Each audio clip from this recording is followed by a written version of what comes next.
Wow, man, this is insane. 5 days ago, I think, I hit 275. 2 weeks before that, I hit 270.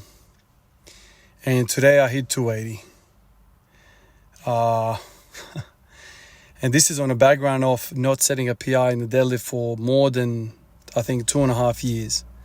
Close to 1,000 days.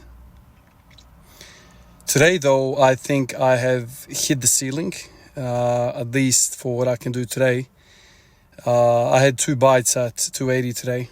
They really, those plates, man, they really scared me today. Something around whole numbers, whole plates, really scares me. Kind of has that mental anguish as you approach the bar. 275 with the little fractional plates around the place, that's not bad.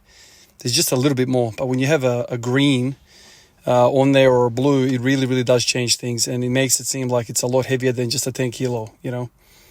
But I was able to get it. The first pull, I got down and I pulled, and I thought I gave it everything, and I felt like I wasn't in the best position. My upper back, you'll have a look at it in a second. I just want you to look at the shoulders. The shoulders were unpeeling. They were peeling back, and I didn't have kind of like a lockdown. Basically, I didn't get as tight as possible. Took another breath, and I just went, okay, let me just absolutely focus on the shoulders, depress the shit out of them, really put them in my back pockets and just pull. And the bar started moving. And when I start to feel that bar bend, when I feel those plates start to come off the ground, then in that moment there is belief. And when there is belief, there is hope. When there's hope, you just keep going. When there is absolutely no movement in the bar is not flexing, the plates are not moving, you haven't even budged off the ground, that is so freaking disheartening, man. It is soul crushing. And oftentimes, I give up. I give up too early. I should just keep going. Have patience. Something about the body, you know, some of us are more explosive than others. If you don't have a 50-inch vertical leap, if you can't run a freaking 100 meters in 10 seconds, be patient. Be patient. You're not going to deliver all of your strength in 1 freaking second. Be patient. Let the body, let those muscle fibers gather everything they have.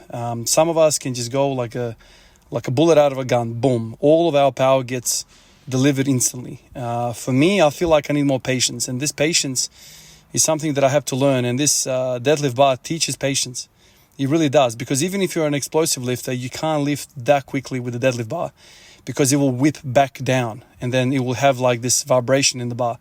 So you have to take the slack out of the bar. It teaches you to take the slack out of the bar. It teaches you to wedge yourself. It teaches patience. Now, this patience is easily said, right? Because, just be patient. But what patience actually means is get tight for a long period of time. And that is clearly very, very uncomfortable. You freaking get dizzy, you see the stars, all that stuff happens, but you have to stay with it. And today on the second pull, I did. I gave up too quickly. Let's just work on those lats a little bit more, sink them down and just stay with it. And bar started coming off, and the speed on the bar wasn't crazy, but I got there. I felt like I was lifting it for 30 minutes. But I finally got there and I was able to lower it to the ground easy again. So this is 5 days after the last PR. Clearly not the greatest thing to do. You know, when you're doing these big pulls, man, they bloody take everything out of you. They really do. You're giving everything 100% into the bar. They take a lot to recover. But today, as I usually do, I don't plan anything. I was just coming in to do my back workout. My back workout basically consists of a whole bunch of rowing. And I did my rowing, but before I do my rowing, I do a deadlift. And I worked up to 240. It felt pretty good. You know, I just work up to whatever the weight tells me. And I worked up and I thought, well, 240 moved quite all right. I felt quite comfortable. So then the next natural thought is, I'll go 260. And I thought, just like last time, well, if I'm going to do 260, I might as well do 270. If I'm going to do 270, bloody hell, man, I'll just get a PR. Let me do 275. That was the last session I had. And then I'm going through those thoughts, and I thought, shit, man, like, well, I'm not going to go 260. Let's put 280 on it and just freaking deal with it. In my mind, I'm like, dude, it's too early, man. You haven't even recovered from the last session. Why are you doing this? Why are you rushing it? And I thought, what have I got to lose, man? I mean, these grooves don't last long. Trust me, man. I wish training was like that forever. But something happens in the body. Whatever you're working on now works. And then for whatever reason, the body adapts and changes, and maybe another weakness forms. So the weakness that you're working on now is addressing everything, and you're moving the bar forward. And then maybe you kept that out, and then there's another, low-hanging fruit that you haven't even discovered that's keeping you from the next step and the next step. And then you kind of always have to kind of reevaluate, retest. And that's the journey, man. That's the journey. And so I thought, let me try 280. And here it is. I want you to pay attention to the first pull. You see, look at my shoulders, the lat tying with the shoulders. And you'll see that there's a bit of a, rolling over. I roll my shoulders over and I kind of give up. I felt it. I don't know if that was clear. And then the second time I was like, shoulders down. And the bar started moving. And you can see it's quite slow.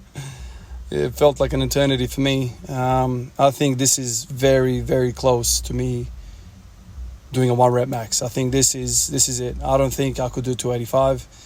At least not this week, not next week. I think I need to now, gather some more momentum. I think I need to gather some more wind in my sails, meaning I need to get more lat strength. I need to get more core strength. I need to just work on things that I've worked on so far. But that doesn't mean I'm going to just have an arbitrary period of time. Be like, okay, in 2 weeks I'll have another attempt. I don't really know, dude. Every 4, 5, 6 days depends on how many off days I have. Off days meaning just I do squats, I don't do any accessories.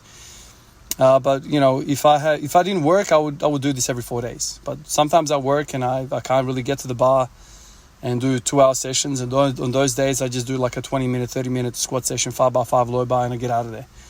But I plan to do this every 4 days, just roughly. And every day I'm going to start, with a squat, obviously, and put the plates on the bar and work through the deadlift. Hit that 240, and the 240 is really a, what I call a rate limiting step.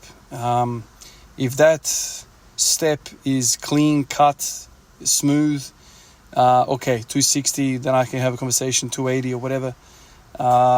If it's not moving well, then I'll have to go, okay, maybe I'll just call it a 240. Now that I've hit 280, maybe that 240 needs to be, 250, just so I can avoid crazy jumps.